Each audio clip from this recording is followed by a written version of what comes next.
Video کو like کر کے ثواب کی نیت سے آگے شیئر ضرور کر دینا۔ نیک ہے بندہ، ولایت اپنے ہاتھ میں نہیں، بلکہ ہمارے مرشدوں کے مرشد میر عبدالواحد بلگرامی فرماتے ہیں، توجہ کرنا، اللہ جس کو ولایت دیتا ہے اس کو چھپاتا ہے۔ اور کہاں چھپاتا ہے؟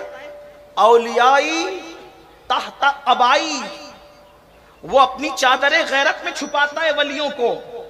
بلکہ فرماتے ہیں بعض اولیاء تو ایسے ہیں، بعض اولیاء ایسے ہیں، سب سنابی شریف سے پڑھ رہا ہوں یہ بات آپ کے سامنے، بعض اولیاء ایسے ہیں کہ اللہ اتنا چھپاتا ہے ان کو کہ جبریل اور میکائیل کو بھی خبر نہیں ہونے دیتا کہ ان کی شان کیا ہے۔ اب آپ مجھے بتائیں کہ لوگ کس درجے کی بات کرتے ہیں؟ آپ گھر جا کر کبھی سوچنا کہ یہ بات جو انہوں نے لکھی، اور یہ میر عبدالواحد بلگرامی کوئی چھوٹی موٹی ہستی نہیں ہے، امام اہل سنت جن کو ہم مجدد کہتے ہیں، انہوں نے ان کو مجدد کہا اپنی صدی کا، اور ایک کتاب کی بنیاد میں فرمایا ہے۔ آپ غور کریں تو بہرحال تو اللہ کی صفتوں میں سے جو دو صفتیں ہیں ان میں سے اللہ جتنا چاہتا ہے اتنا حصہ دیتا، ورنہ اللہ کی صفت کے برابر تو کسی کوئی صفت ہو بھی نہیں سکتی۔ جیسے میرے آقا نے فرمایا تخلق باخلاق اللہ، اسی معنی میں اس کو لینا چاہیے۔ اور وہ دو صفتیں کون سی ہیں؟ ایک صفت ستاری ہے اور ایک صفت غفاری ہے، یعنی جس کو ولی بناتا ہے اس کو لوگوں کے عیب چھپانے والا بناتا ہے، اور جس کو ولی بناتا ہے اس کو معاف کرنے والا بناتا ہے۔ اس لیے کہ ولی بن کے بیٹھے گا خانقاہ میں اور لوگ آ کر کے کہیں گے کہ میں زنا کر کے آیا ہوں، حضرت توبہ کرائیے، ادھر اس کو توبہ کرائی، ادھر پورے محلے میں پھیر دیا کہ اس نے تو توبہ کی، اس نے توبہ کی، اس کا ہوگا کیا بیچارے کا؟ تو اس لیے اس کو پہلے ستاری کی صفت عطا کرتا ہے کہ وہ ہضم کرتا جاتا ہے، بڑے بڑے پاپی مجرم آتے رہتے ہیں اور وہ سب کو جیب و عیبوں پہ پردہ ڈالتا جاتا ہے۔ مطلب وہ کبھی کسی کی غیبت کرتے ہوئے نظر نہیں آئے گا، کبھی کسی کی چگلی کھاتے ہوئے نظر نہیں آئے گا، وہ کسی کی ادھر ادھر کرتے نظر نہیں آئے گا۔ رونا تو یہ ہے کہ لوگوں نے تسبیح مصلی کا نام ولایت سمجھ لیا، ستاروں کے آگے جہاں اور بھی ہے، ابھی عشق کے امتحان اور بھی ہے، تو شاہی پرواز ہے کام تیرا، تیرے سامنے آسمان اور بھی ہے۔ نفلی روزوں سے نیک بن سکتے ہو، تسبیح اور مصلی سے نیک بن سکتے ہو، کھانا کھلانے سے نیک بن سکتے ہو، مسجد آباد کرنے سے نیک بن سکتے ہو، مگر مقام ولایت اس کو ملتا ہے جو بندوں کی عیب پوشی کرنے والے ہوتے ہیں، پردہ پوشی کرنے والے ہوتے ہیں۔ یہاں تو حال یہ ہے کہ نیک بھی ہے، داڑیاں خوبصورت ہے، ٹوپیاں خوبصورت ہے، لباس خوبصورت ہے، چہرے کی بناوٹ خوبصورت ہے، مگر دل اتنے گندے ہو گئے کہ لوگ عیب ڈھونڈ ڈھونڈ کے بتاتے ہیں۔ لیکن لوگوں تمہیں معلوم ہونا چاہیے تم خدا کے دوست نہیں بن سکو گے اس وقت تک جب تک اللہ کے مخلوق کی پردہ پوشی نہ کرو، ان کے عیبوں کو نہ چھپاؤ۔ آپ جانتے ہو، اللہ اکبر، میرے آقا مصطفیٰ کریم قائدہ نبی صلی اللہ علیہ وآلہ وسلم فرماتے ہیں جب تک تم بندوں کے عیبوں پہ پردہ ڈالتے رہو گے اللہ تمہارے عیبوں پہ پردہ ڈالتا رہے گا۔ جب تم کسی کے پردے کو اٹھاؤ گے تو تم اپنی طاقت کے مطابق لوگوں کے پردے اٹھاؤ گے، اللہ اپنی شان غیرت کے مطابق تمہارے پردوں کو اٹھا کر تمہیں ذلیل کر دے گا۔ تو جو ولی ہوتا ہے ستاری اور غفاری کی صفت اس میں ہوتی، پردے ڈالتا ہے۔ اسی لیے صوفیہ کے یہاں دیکھیں، وہ جلدی سے کسی کا نام لے کے کوئی بات ہی نہیں کرتے۔ یہ سچے صوفیہ، سچے صوفیہ کی بات کر، نام لے کوئی بات نہیں کرتے، ان کے یہاں مزاج ہی الگ ہے۔ اگر کوئی ایک تماچا جا کے مارے تو کہتے چل دوسرا بھی مارے۔ یہ صوفیہ ہوتا ہے، یہ اللہ والے جن پہ اللہ کا رنگ چڑھتا ہے۔ سن لے ذرا، ستاری عیب پردے، غفاری معاف کرنا، وہ اپنے لیے لڑتے نہیں، ولی اپنے لیے کبھی نہیں لڑے گا، اس کی دوسری پہچان۔ دیکھو نا کتنے چھٹیں گے ابھی، دماغ میں جتنے بیٹھے سب نکلیں گے۔ ہو سکتا کوئی مجھے برا بھی منائے، بد دعا بھی دے کہ یہ کدھر سے چلا آیا۔ میں نے تو حق بات کی، ہاں مجھے کوئی کہتا ہے تو ولی ہے، میں نے کہا اللہ سے ڈر، اللہ کرے میں نیک ہو جاؤں، بلکہ نیک بھی میں کیا ہو جاؤں، میرا خاتمہ ایمان پہ ہو جائے، میرے لیے اس سے بڑھ کر کوئی نعمت ہے۔ بات ختم ہے، بڑی باتیں مت کیا کرو، سنیو گلو سے کام مت لیا کرو۔ ولی اپنی ذات کے لیے کبھی نہیں لڑتا، اس لیے کہ ذات کے لیے لڑنا کتوں کا کام ہے، انسان کا کام نہیں۔ جب ذات کے لیے لڑنا انسان کا کام نہیں ہے تو ولی کیسے لڑے گا ذات کے لیے؟ آئیے اس کی مثال پیش کر دوں. آپ نے اہل بیت بھی عنوان دیا, تو اہل بیت میں تو مولائے کائنات بھی ہے نا. ابھی میں پڑھوں گا اس کو بھی. مولا علی ایک کے سینے پہ بیٹھ گئے, تلوار نکالی, بڑا مشہور واقعہ ہے. جنگ ہو رہی ہے, تلوار نکالی, قتل کرنا چاہتے ہیں. کون؟ علی, جس کے بارے میں میرے امام لکھتے ہیں, امام اہل سنت, سلامی جس کے در کا ہر ولی ہے. علی ہے, ہاں علی ہے, وہ علی ہے. کون علی؟ جس کے بارے میں قاضی ثناء اللہ پانی پتی مظہری اپنی کتاب میں لکھتے ہیں کہ آدم علیہ السلام کے زمانے سے لے کے آج تک جس کو بھی ولایت ملی ہے علی کے فیضان سے ملی ہے. جو دنیا میں آنے سے پہلے ولی بناتا ہو, پیدا ہونے سے پہلے ولایت عطا کرتا ہو, پیدا ہونے سے پہلے یہ شان ہے تو پیدا ہونے کے بعد شان کا عالم کیا ہو. اے میرے امام کے سلامی جس کے در کا ہر ولی ہے. علی ہے, ہاں علی ہے. آج تک ولی سمجھ میں نہیں آیا تو علی کیا سمجھ میں آیا؟ اور جب علی سمجھ میں نہیں آ سکتا تو پھر نبی کیسے سمجھ میں آ سکتے؟ جس قوم کے یہاں فضائل علی نہیں ہے وہ تو آج تک نبی کو اپنی طرح کہہ رہے ہیں. ہم کس منہ سے کہیں؟ کیونکہ ہم جانتے ہیں کہ کوئی عبد القادر جیلانی جیسا نہیں ہو سکتا تو کوئی علی جیسا کیسے ہو سکتا ہے؟ جب علی جیسے نہیں ہو سکتا تو صدیق جیسے کیسے ہو سکتا ہے؟ اور جب صدیق جیسے نہیں ہو سکتا تو میرے نبی جیسے.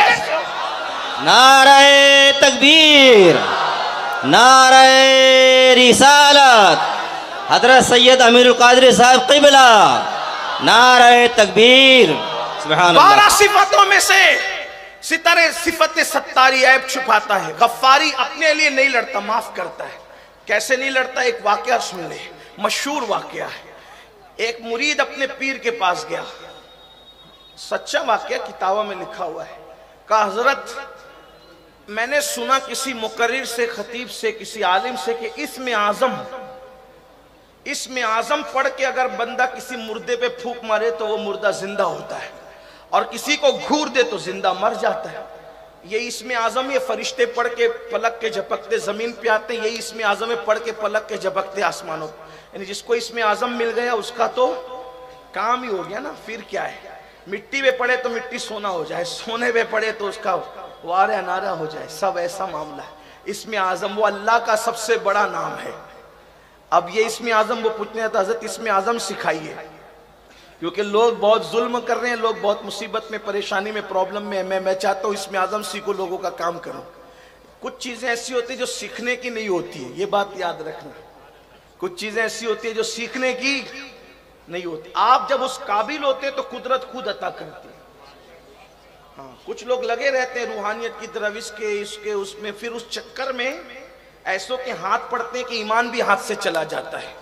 اس لیے آپ صرف شریعت کا دامن پکڑے رہو, بس شریعت فالو کرتے رہو, باقی کے آگے کے راستے قدرت تمہیں خود بتائے.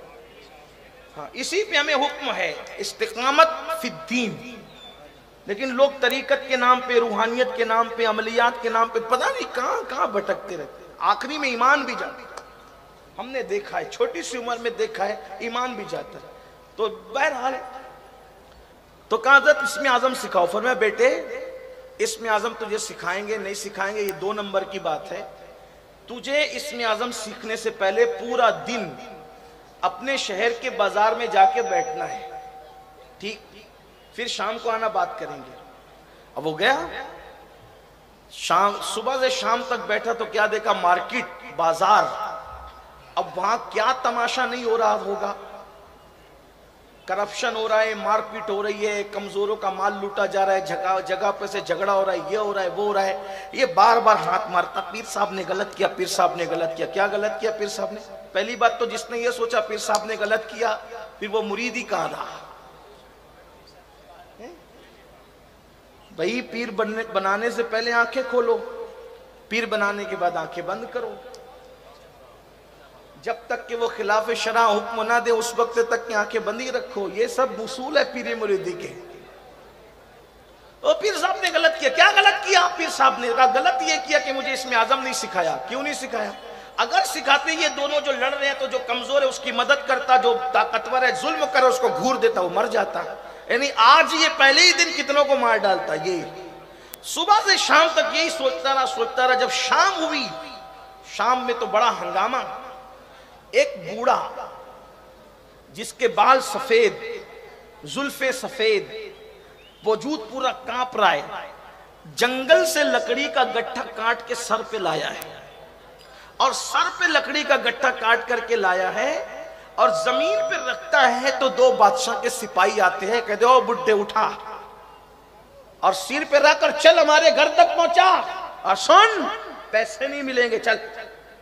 وہ بڈھا اٹھاتا ہے، بڑے میاں لکڑی کا گٹھا رکھتے ہیں، حضور کہاں پہنچانا ہے؟ وہاں چل، تیز سے چل. تیزی سے چلنے میں کچھ کوتاہی ہوتی تو پیچھے سے ایک چابک بھی پڑتا ہے. اب تو یہ پیچھے چل پڑا اور ہاتھ ملتا ہے، بہت غلط ہوا آج. کیوں؟ اگر اسم اعظم حضرت سکھا دیتے تو ان ظالم سپاہیوں کا ابھی ان کا خاتمہ کر دیتا. بڑے میاں نے لکڑی کا گٹھا اتارا، اچھا میں صاحب چلتا ہوں، حضور چلوں؟ سرکار اجازت. چلے گئے. یہ لے یار کتنا سیدھا ہے یہ بڈھا، بڑے میاں کیسے سیدھے ہیں. وہ چلے گئے، آئے، چہرہ لال پیلا. حضور آپ نے غلط کیا. کیا غلط کیا بیٹا؟ کہا اسم اعظم نے سکھایا، پورا بازار کرپشن کا شکار ہے، ایسے جرم ہو رہے ہیں، کمزوروں پہ ظلم ہو رہا ہے، لاچاروں پہ ظلم ہو رہا ہے. اور آخری کی داستان شام کی تو بڑی عجیب. کہا کیا ہوا؟ کہا ایک بڑے میاں تھا، 70-80 سال کا لگتا تھا، سفید ریش، گٹھا لایا، یہ ہوا، ایسا ہوا. پوری داستان سنائی جو میں نے آپ کو سنایا. حضرت اگر آپ مجھے سکھا دیتے نا، وہ پہلے وہ بڈھے کو ستانے والوں کو ہی مار ڈالتا، ان کے پورے گھر کو مار ڈالتا. اور بزرگ جو پیر صاحب تھے، سچے پیر تھے، ہنسنے لگے. کہا حضرت ایک بڑے میاں کے ظلم پہ داستان سنا رہا ہوں، پہ اتنا ظلم ہوا اور آپ ہنس رہے. میں اس بڑے میاں کو جانتا ہے تو؟ وہ بڈھے کو جس کو تو بڈھا کہہ رہا ہے، ان کو جانتا ہے تو؟ کہ نہیں جانتا، پہلی بار دیکھا.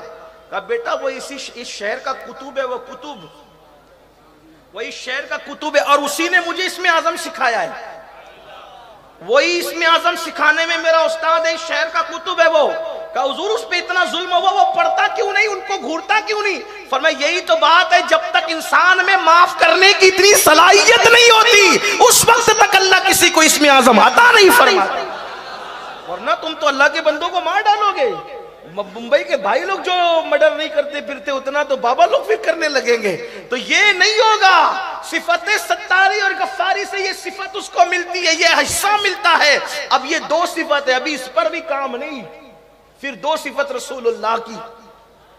میرے آقا علیہ السلام کے دیوانوں غوث آدم فرماتے ہیں، وہ حضور کی امت کا رفیق بھی ہوتا ہے، حضور کی امت پر شفیق بھی ہوتا ہے.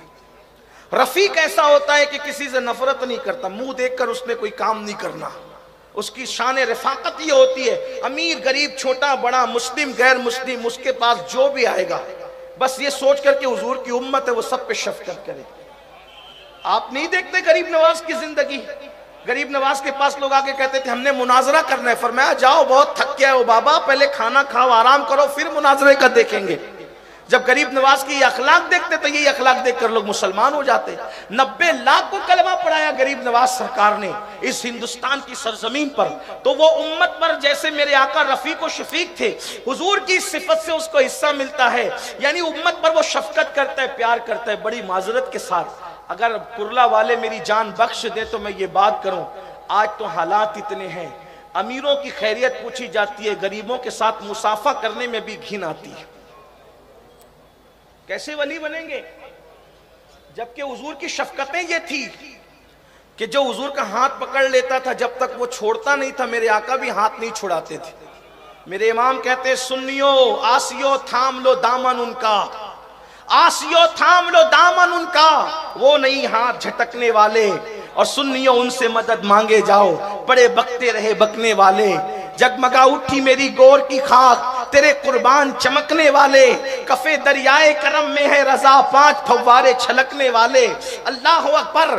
تو شفقت بہت کرتا ہے، وہ بہت شفقت کرتا ہے. وہ منہ دیکھ کر باتیں نہیں کرتا، اس کے لیے سب برابر ہوتا. اتنی شفقت کرتا ہے کہ جب اس کے ملنے والوں سے پوچھو کہ وہ سب سے زیادہ پیار کس سے کرتا ہے، تو ہر بندہ یہ کہتا ہے کہ وہ سب سے زیادہ پیار مجھ سے کرتا ہے. شفقتیں اس میں ہوتی. شفقت نہیں ہے میرے بھائی ڈانٹ رہے ہو, پھٹکار رہے ہو, دھتکار رہے ہو, اس کو دھتکار اس کو دھتکار. آپ نیک تو ہو سکتے ہیں کسی کے ذہن و گمان میں, اللہ کی یہاں ولایت ثابت نہیں, کیونکہ غوث پاک فرماتے ہیں. اب تو حال یہ ہے کہ جنازوں میں بھی شرکت مال دیکھ کے ہوتی. اگر کہیں جنازے میں قطار دیکھ لو تو سمجھ لو کہ کسی امیر شہر کا جنازہ ہے, اور کہیں کنڈا دینے کی بھی لالے پڑے ہو تو سمجھ جاؤ کسی غریب انسان کا جنازہ ہے. جنازوں کو بھی تقسیم کیا امیری اور غریبی میں, شادیوں کو بھی تقسیم کیا امیری اور غریبی میں, حتیٰ کہ بڑی معذرت کے ساتھ اب تو نمازوں کو بھی تقسیم کیا, فاتحہ کو بھی تقسیم کیا امیری اور غریبی میں. اگر جان بخشی ہو میرے ذہن میں کوئی نشانہ نہیں, ورنہ یہ بات ہے کہ نشانہ لگا کر کے تقریر کی جائے تو یہ غیبت ہوگی, خطابت نہیں ہوگی. لیکن اتنا ضرور کہتا ہوں, غریب شہر کے یہاں فاتحہ پڑھے تو الفاتحہ بس الفاتحہ سورہ فاتحہ اور 3 بار قل اللہ, 5 منٹ میں پوری فاتحہ مکمل. امیر شہر کے یہاں فاتحہ پڑھو تو اس کے دادا کا نام بھی, اس کے پردادا کا نام بھی, اس کے بیٹے کا نام بھی, اس کے مرحومین کا نام بھی جو ابھی تک نہیں آئے ہیں ان کے لیے بھی دعا. یعنی ہم نے فاتحہ کو بھی تقسیم کیا دولت میں امیری غریبی میں, جنازوں کو بھی تقسیم کیا امیری اور غریبی میں. جبکہ یاد رکھنا انسان کتنا خود غرض ہوا, فاتحہ بھی دولت کے لیے, نمازیں بھی دولت کے لیے, دعائیں بھی دولت کے لیے, جنازے بھی دولت کے لیے. انسان تو نے اللہ کے لیے کیا کیا؟ جب اللہ کے لیے کچھ کیا نہیں تو تو اللہ والا بنا کیسے؟ جب اللہ کے لیے کچھ کیا نہیں تو تو اللہ والا بنا کیسے؟ سرکار غریب سرکار غوث اعظم فرماتے ہیں, ایک بار میں نے اللہ سے پوچھا, اللہ تو کہاں ہے, میں تجھے کہاں تلاش کروں؟ تو اس نے مجھے الہام فرمایا, عبد القادر تو مجھے غریبوں کے درمیان ڈھونڈ لے, میری رحمت کو تو وہی پالے گا. میرے عزیز ہیں ہم کہاں؟ ولی اسی وقت ہوتا ہے جب ستاری غفاری سے حصہ ملتا ہے, پھر رفاقت اور شفاقت. ویڈیو اگر اچھا لگا ہو تو لائک کر کے آگے شیئر ضرور کر دینا. اللہ حافظ.